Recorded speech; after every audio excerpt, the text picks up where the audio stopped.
শঙ্খের মালা। এই কি তবে সেই শঙ্খের মালা?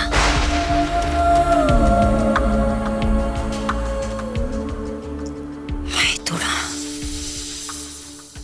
বেরিয়ে আয়, আয় বেরিয়ে আয় তোরা।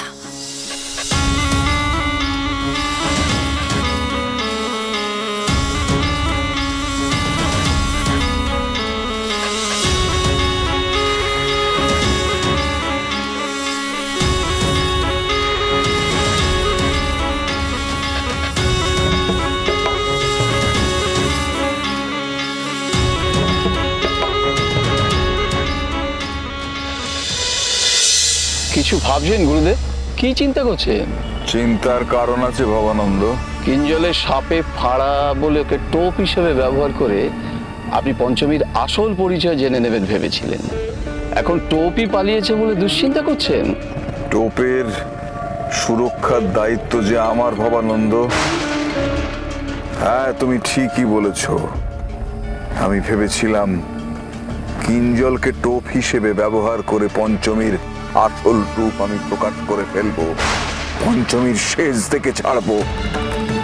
আর আমি থাকতে কিঞ্জলের কোনো বিপদ হতে দেব না। কিন্তু আমি ভাবতেই পারিনি কিঞ্জল আগে পৌঁছে যাবে। যদি কোনো বিপদ ঘটে, যদি কোনো সর্বনাশ হয়, হে জগদীশ্বর। গুরুদেব, আমরাও পৌঁছে যাব, খুব বেশি সময় লাগবে না। যেভাবে গরুর গাড়ির মতো গাড়ি চলছে, তাতে করে আজ পৌঁছতে পারবো কিনা সন্দেহ। ঝড়ের গতিতে গাড়ি চালাতে বলো। ভুজঙ্গপুর গ্রামে কিঞ্জলকে কিছুতেই একা রাখা যাবে না। বিপদ ঠেকাতে না পারলে সর্বনাশ। হে জগদীশ্বর। এই, তাড়াতাড়ি চালাও। বেরিয়ে আয়।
আবার আমার ঘরে কি কথা কইছো?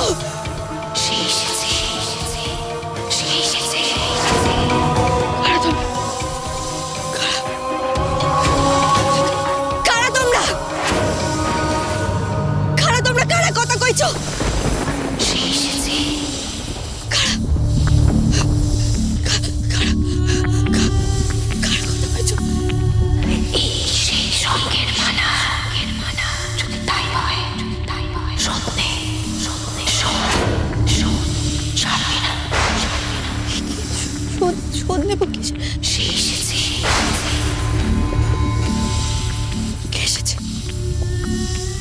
কার কথা কইছো? কে এসেছে? এবার গিয়ে প্রতিশোধ নে। রানীমা যা চেয়েছে তা করবি রে। সর্বনাশ, সে বুড়িমার মতো কথা কইছে। গুরুদেব, আপনি কিঞ্জলের জন্য দুশ্চিন্তা করছেন সেটা বুঝতে পারছি, কিন্তু পঞ্চমী তার শেষ দেখতে চান এ কথা কেন বললেন? একটা জলজ্যান্ত মেয়ে। আমার সন্দেহ যদি সঠিক হয় ভবানন্দ, তবে পঞ্চমী জলজ্যান্ত সাপ, ইচ্ছেধারী সাপ। যদি জন্মের সময়ের হিসেব মিলে যায়, তবে পঞ্চমীকে না চিনলেও তার মাকে আমি চিনি। আমার অনুমান যদি সঠিক হয় তাহলে পঞ্চমী শুধু সাপ নয়, মূর্তিমতী অভিশাপ। ওকে বাঁচিয়ে রাখলে আমার প্রাণের ভয়। আমি অসীম ক্ষমতার অধিকারী হওয়া সত্ত্বেও সাপের ভয় কেন বাঁচবো বলতে পারো? তাই অচিরেই আমি শত্রুকে শেষ করে ফেলবো। জয় জগদীশ্বর। আপনি যদি কাল একটিবার মন্দিরে আসেন তাহলে আপনার পিছে পিছে কত ভক্ত আসবে। বাবা নীলকণ্ঠর মাথায় সবাই দুধ জল ঢালবে, চান করাবে, গায়ে চন্দন লেপে দেবে, ধূপ ধুনো পেশাদের গন্ধে মন্দির ভরে উঠবে। হে মহাদেব, যেন প্রমাণ হয় পঞ্চমী সাপ নয়, সত্যিকারের তোমার ভক্ত। অমন নিষ্পাপ সরল মেয়ের যেন কোনো ক্ষতি না হয় ঈশ্বর। আপনি এখন বড় বাড়ি গিয়ে বড়বাবুকে পাবেন নে। ওদের বাড়ির সবাই আজ নীলকণ্ঠ মন্দিরে গেছে। তাহলে কখন পাওয়া যাবে? কখন পাবেন মানে? আজকে তো আমাদের নীলকণ্ঠ বাবার পুজো। পূজায় সবাই ব্যস্ত কিনা? আমাদের বড় গিন্নিমা, বড়বাবুর বউ গো, সাপের ছোবল থেকে বেঁচে ফিরেছেন কিনা, তা ওনারা আর এই গায়ে সকলে মিলে ওই মন্দিরে ভিড় করেছেন। হ্যাঁ,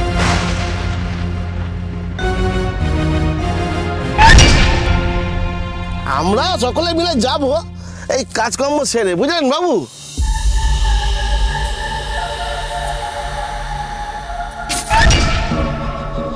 উনি তো জানতেন আমি আসবো। মন্দিরের কথা তো কিছু বলেননি। বাবু আমি তো দেখলাম ওই মন্দিরের পথে উনি গেলেন। আচ্ছা, এই মন্দিরের পথটা কোন দিকে?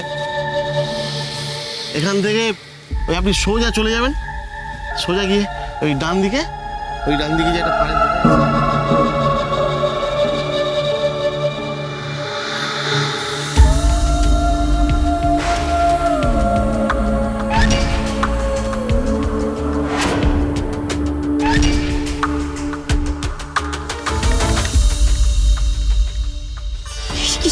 কিসের সন্দেহ?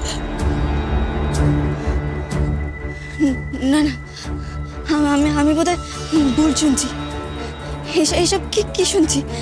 আমার মাথা কানা বোধহয় খারাপ হয়ে গেছে।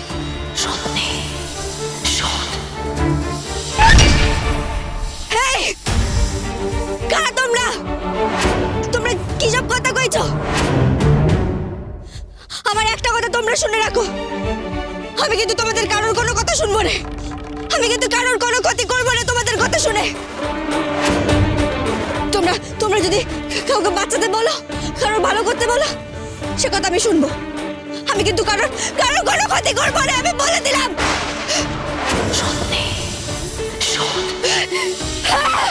আমি কারোর কোনো মন্দ কথা শুনবো না। তোমরা মন্দ কথা শুনবো না, মন্দ কথা শুনবো না। আমি কোনো মন্দ কথা শুনবো না, মন্দ কথা শুনবো না, মন্দ কথা শুনবো না। আমি কারোর কোনো।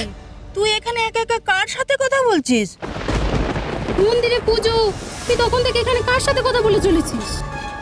কই না তো, আসলে কি বলতো, ওই মন্দিরে কত কাজের মধ্যে কি কইছি, ঠিক কইছি না ভুল কইছি। তাই তোমরা মন্দিরে যাচ্ছ না? যাও মন্দিরে যাও, পুজো কিন্তু শুরু হয়ে গেছে। হয়তো যাও দেখো গে, যাও। কি হলো বলতো পঞ্চমী? ডান দিকে ওই তো এই পঞ্চমী আসছে। আয় পঞ্চমী, আয় এদিকে, আয় মা এদিকে আয়।